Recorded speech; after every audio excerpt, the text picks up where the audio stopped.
Good morning all of you. आज हिंदी विषय में पाठ 4 सोच अपनी अपनी। इस पाठ में अपने अपने हिसाब से सब लोग के पास दिमाग होता है और सब लोग अपने हिसाब से सोचते हैं।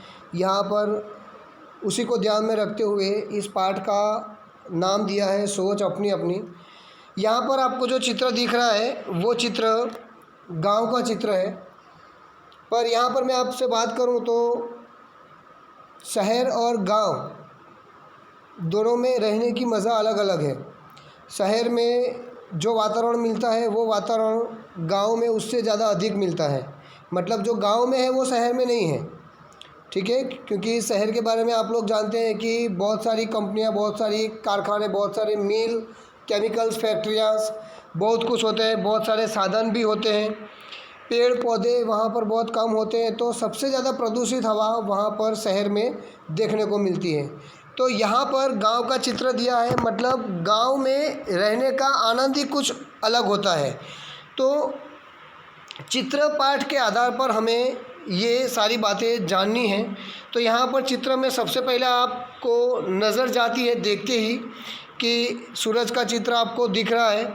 सूरज पहाड़ों के पीछे से निकलता हुआ आपको नज़र आ रहा है और सूरज जो है वो हमारी जीवन दोरी है, जीवन वो हमें देता है। क्योंकि सूरज नहीं होता तो हम लोग भी नहीं होते, ये कह सकते हैं। तो यहाँ पर सूरज जो है वो सुबह जब निकलता है तो वो अपना प्रकाश धीरे धीरे हमारी पृथ्वी पर, हमारी धरती पर अपनी किरणों के माध्यम से फैलाता चला जाता है।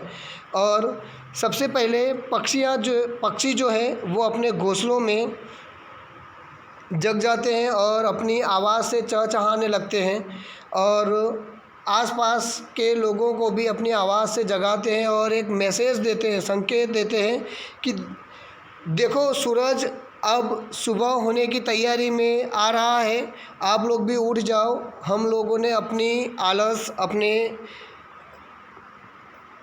बिस्तर में छोड़ दी है और हम लोग अपने अपने काम में जुट गए हैं। तो यहाँ पर चित्र में आप लोग पक्षियों को भी देख सकते हैं जो आसमान में उड़ रहे हैं। चित्र में यहाँ पर 7 पक्षी मुझे दिखाई दे रहे हैं। तो सूरज जो है वो सूरज अपनी किरणों के माध्यम से सबको जीवन तो देता है, उसके साथ साथ हमें नए दिन की शुरुआत करने के लिए वो प्रकाश भी देता है। तो यहाँ पर पर्वत दिखाई दे रहे हैं, बहुत सारे पर्वत है। पर्वत को दूसरे शब्दों में पहाड़ भी कहा जाता है। उस पर्वत के आसपास बहुत सारे पेड़ दिखाई दे रहे हैं। तो सूरज जो है वो अपनी किरणों के माध्यम से पेड़ को भी जीवन दे रहा है। क्योंकि जिस तरह से इंसान को, आदमी को जीने के लिए हवा, पानी और खुराक की ज़रूरत होती है, उसी तरह यहाँ पर पेड़ पौधों को जीने के लिए हवा, पानी और खुराक की ज़रूरत पड़ती है।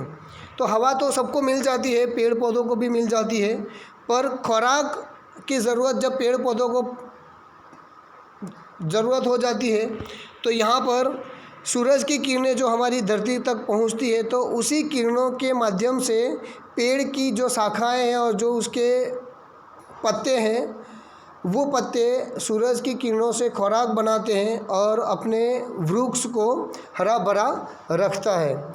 उसी तरह यहाँ पर पेड़ जो है वो पेड़ भी हमारे लिए बहुत महत्वपूर्ण है। पेड़ के बारे में अगर जानकारी हम जानें तो पेड़ हमें शुद्ध हवा देता है, जिसे हम ऑक्सीजन के माध्यम से जानते हैं। और यह पेड़ बारिश को लाने का भी काम करता है, मतलब पेड़ बादलों को खींचने का काम करता है और हवा जो है वो हवा उनको पीछे से धक्का देती है। और इस तरह से गांव में और गांव के आसपास बहुत सारे पेड़ हमें देखने को मिलते हैं।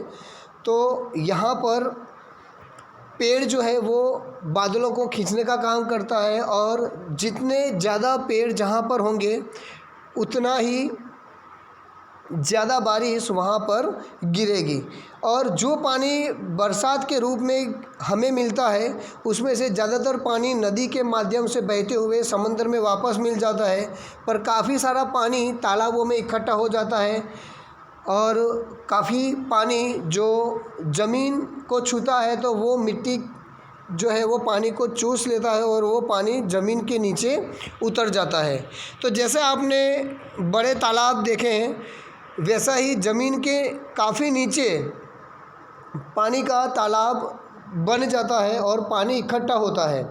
तो यहाँ पर वो पानी जो नीचे इकट्ठा हुआ है वो ज़मीन को खुदाई करते वक्त जो कुआं बनाते तो वहाँ से भी काफ़ी लंबे समय तक हम लोग वो पानी पीने के लिए उपयोग में कर सकते हैं। और जो पेड़ खड़ा हो गया है वो पेड़ अपने मूल के माध्यम से उस पानी को खींचकर अपने पेड़ को हर एक शाखा और हर एक डालियों तक पहुंचाता है।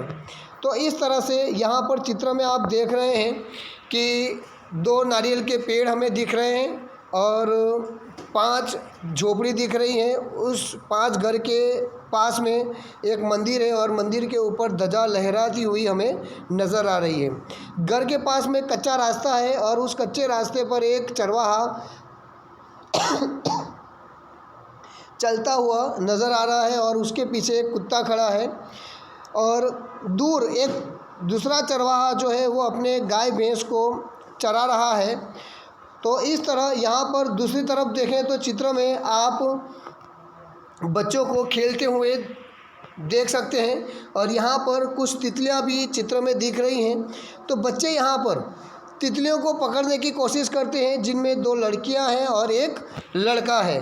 तो इस तरह से यहाँ पर इस चित्र में अपनी अपनी सोच के हिसाब से बात को हमें समझकर बोलना है। तो ये चित्रपाठ और चित्रपाठ के माध्यम से जो भी बातें हमने जानी उसे आप इस चित्रों को अपने दिमाग में याद रखो और जितने भी प्रश्न बनते हैं उसे लिखने का प्रयत्न भी आपको करना है।